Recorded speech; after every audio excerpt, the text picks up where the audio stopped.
All right, let's welcome our audience. Welcome to the Ready, Set, Gemini podcast. I am your host, Dan Mora, and directly across from me, my co-host. It's Frank Smithson over here. Hey, Frank.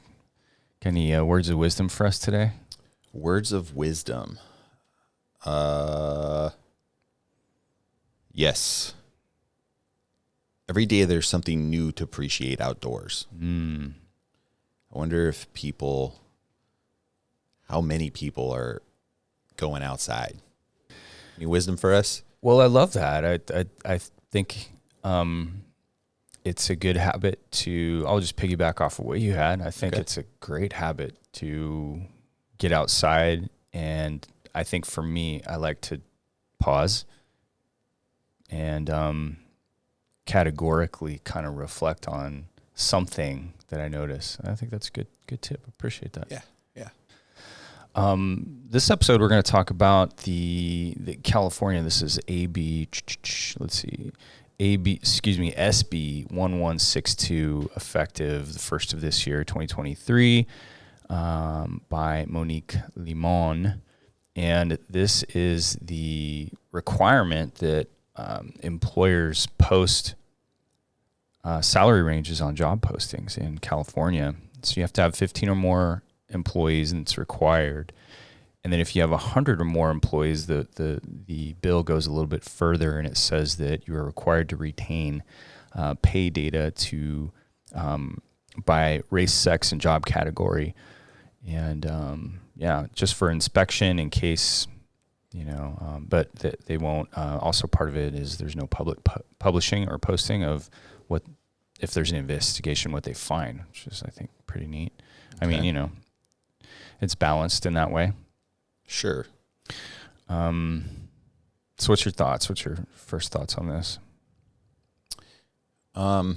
Positive, negative? I think it's fine. I think it's interesting. It's really, for higher wage earners, it doesn't seem like it is going to do much. Mm-hmm. There's a lot of ways that you can get around compensation that isn't salary related. Like equity, commissions, things of that nature. Mm-hmm. So I think if anything, these smaller companies with the 15, right at that 15, that's going to be the difficult part. And what comes to my mind right off the bat is, okay, well, these companies need to do something unique to attract talent. Now, remember, they can post a range. You post a range. Mm-hmm. So I think that's part of part of. Is there any limitations to the range? Okay, so it's going to be $1 to $1 million. There's not. So that's part of what has been debated is how interesting how you can circumnavigate this rule. One of them is you can post a very wide range and violating the spirit. But the proponents of this bill, their goal was to just increase transparency, was to increase the there's a couple goals. One of them was even to try to help California compete, or to make California more transparently competitive when it comes to wages. So that was one goal. The other one was to reduce gender race pay gaps, and making pay range, salary range transparent from their perspective helps them do that, helps minorities and women compete. I'm having a lot of difficulty understanding if there's no threshold. It doesn't seem like that's going to actually be the case. I mean, let's assume the majority. Take two companies, and one of them posts a ridiculous range, and one of them posts an accurate range, and you're applying for that job. Sure. So the applicants are going to have a better perspective to see where this company looks more legit because they have a smaller range. I feel more confident going here. This one, they have the top range, but they're also showing something a lot lower. Mm-hmm. Is that going to stop them from applying? I don't know. I mean, I think that's part of it. I think that's part of why they did that. I'm not really sure what the results are going to be. If I was looking for a job and I saw a giant range and then a very tight range, that's not going to prevent me from applying. In fact, I might apply for the one that has the wider range, because I feel like I can probably push to the top of that range, just with general, negotiating tactics. And there's so much more to a job than just compensation. Mm-hmm. And so I feel like this is when we say compensation, we think about total compensation, benefits, right. But there's also the like non-tangible, Mm-hmm. like the culture of a company. Mm-hmm. I think that to me is hugely important. I think of our upbringings at Gemini and, living through multiple fee schedule changes and then having to suffer. And we kind of had this mentality that says, look, we're willing to bring people on where this is kind of like their first job. You may have worked at, McDonald's, and then you came directly here. You worked at Walmart, and then you came directly here. And yeah, we're not at the time paying, the highest of market wages, but what we were doing is giving a lot of opportunity and experience.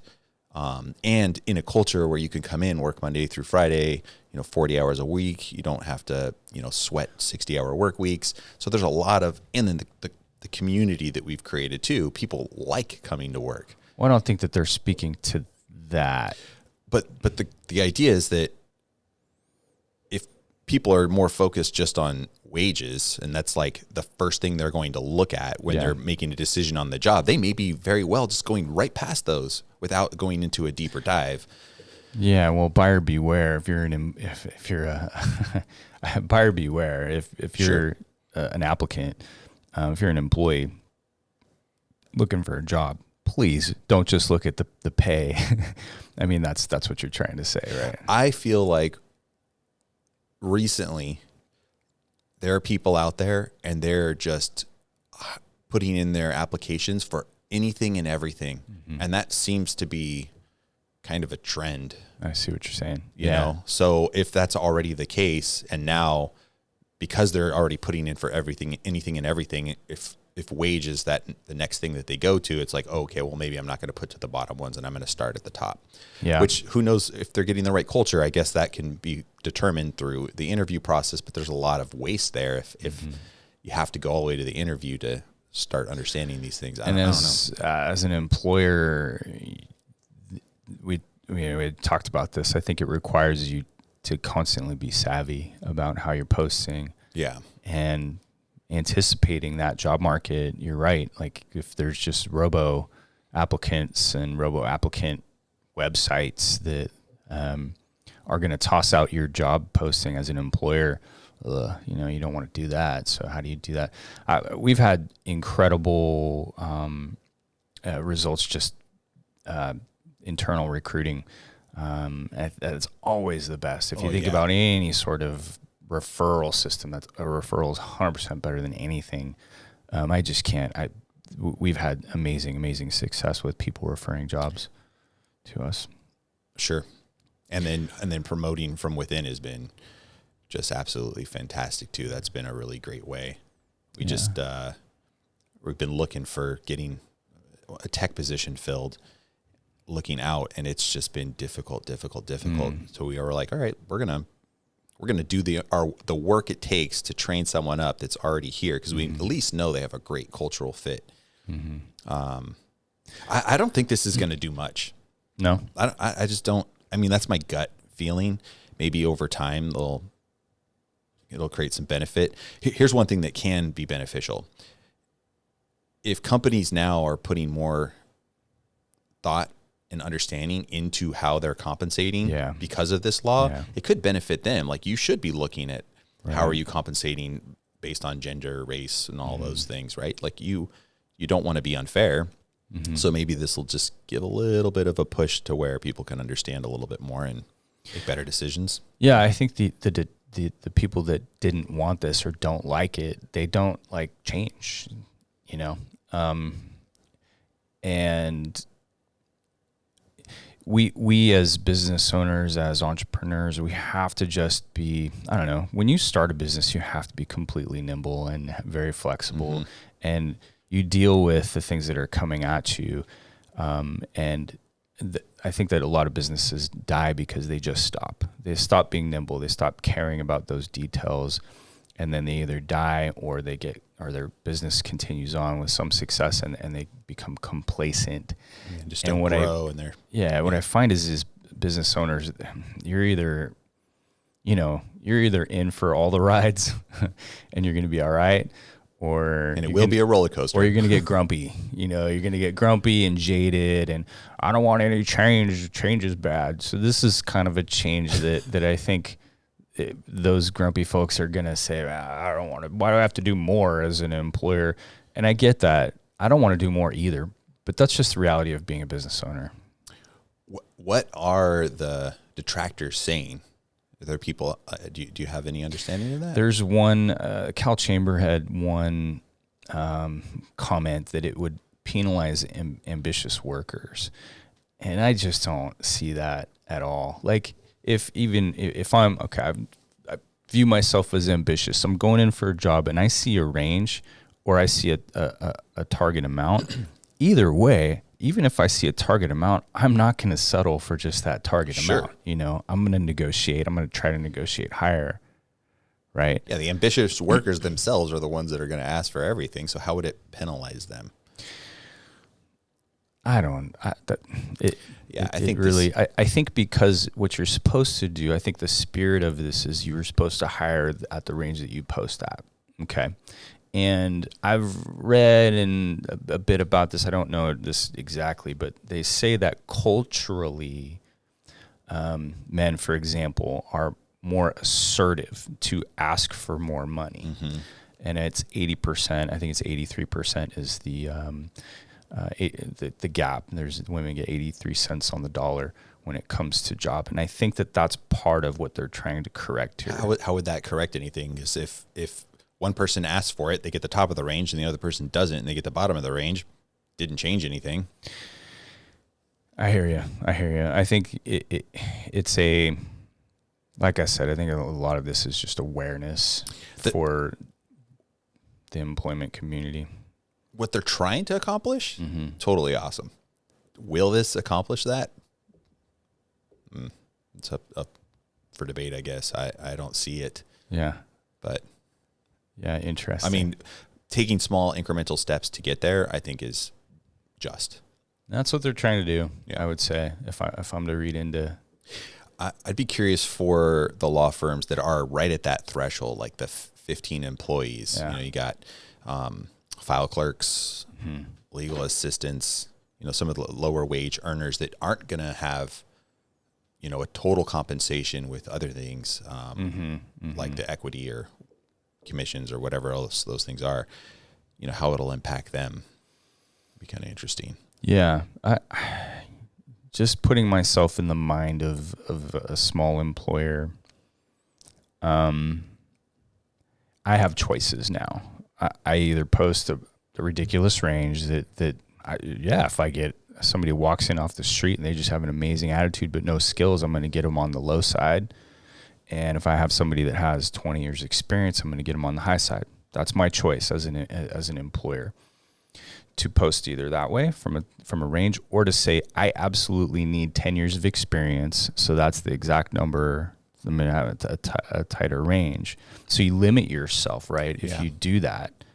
So I have a choice to do that. Number one, what goes through my mind then is how are my competitors also posting for jobs? And I do need to beat them, not just the competitors, direct competitors, but anybody competing for, let's just say, a professional office worker with 10 years of experience. That's who I'm after. What is everybody else going to be doing? And I have to pay attention to that, regardless, actually, if I have 10 employees or I have 100 employees. I still need to pay attention to that. You know what I'm saying? That's kind of why I started with, you're just not off the hook ever. It's another requirement. I get it. So the requirement doesn't, but you're right. I don't think it changes much, to be honest. Maybe if employers aren't paying attention, what I think could happen is this feeds into wage inflation, and you can argue whether that's a good thing or a bad thing. It kind of creates a competitive, maybe it creates more competition for employees. So we're looking for, let's say, an engineer, and Google's looking for an engineer. Right. right? If you go work for Google, and I'm making assumptions, but I know that the tech industry, people work hard, not just smart, but also hard, like 60-hour weeks, right? You got to be on call when we need you all the time. Gemini's much more work-life balance is important to us. Yeah. So, we're looking for someone with, let's say, 5 years of experience. Google's looking for someone with 5 years of experience. We're going to post a particular range, and Google's going to post a particular range. Are we going to be able to attract the same type of talent? Even with our methodology, we may be paying lower, but like the total benefit of working for our company could be equal. It seems like it might be rough. Well, it's on. I have to, if it, in that scenario, as the employer, what I'm trying to, I have to trust that a 5-year experienced person is going to look beyond the number. I have to trust that to some degree. I don't have any choice. What else can I do? It's just an ad. If they're just going on the numbers, okay, check that box. Next box, what's the company name? Ooh, cool name. Check that box. Okay, what are the job expectations? Oh, check that box. Okay, what's the company like? What is my job actually going to be like? So the salary range, does it have to be in the title, or does it just have to be anywhere? I'd like someone to read through the whole entire description and then get to the place where they can see salary might be. Well, it's on the posting, so I don't know. I'd have to read that, what the law says. That's a really good question. Because I don't want someone just to look at my ad, only pay attention to the number and the name of the company and the title, and then be like, nope, I'm going to go to the next one. Like, you didn't understand anything that we have to offer. We don't want that kind of employee, right? Yeah, we don't. But we also want to have enough people come to us to where we can look through, a handful of qualified candidates and make a decision. Sure, and if our those people qualified candidates go down because of that, when otherwise they would have. Well, I don't know. I wouldn't call that a qualified candidate at all. Because they're just looking at the money. Yeah. So it's kind of like a human nature thing. It's just like they're trying to get a job. They're trying to move quick. Absolutely. There's people out there that are not like that. And we've had the luxury of hiring quite a few of them. Like, I'm looking for a culture fit. I love it when people start thinking in those terms, right? And that doesn't always tend to mean that they're going to get paid less. They may even get paid more, but right. Because we are seeing that, hey, these people are driven, they have competency. Well, early in the business, for sure, there was that factor. And when I started the business in Visalia, I'm competing against the hospital. Like, there's not a lot of jobs. There's jobs, but there's not, a huge job pool in the Central Valley compared to where we're at. And the problem I had was, if I'm going to pay a certain amount, and they could go work for the hospital as just a file clerk, just a better employer, let's just say larger employer, something a lot more secure than a small business. Sure. So I'm paying $10 an hour, just making that up, whatever. And they're paying $10 an hour. That was tough. I was almost always going to lose.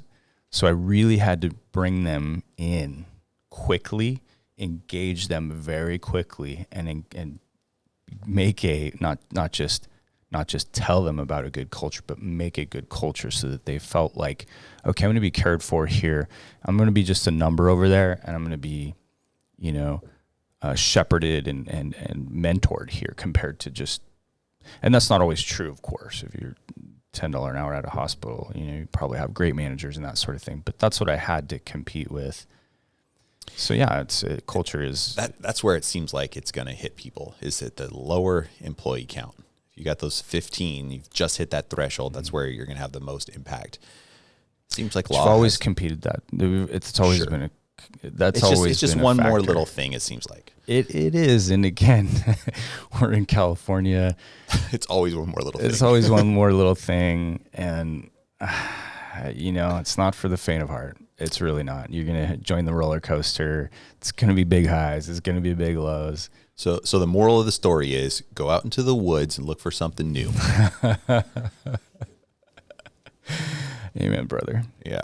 All right. Let's ask our audience as to what you think about this topic, this conversation. I'm curious, how this affects injured workers. Is it affect injured worker numbers at all? Like, share, comment, subscribe. All of the above. All the above. Thanks, Dan. All right. Thanks, Frank. See you next time. Take care.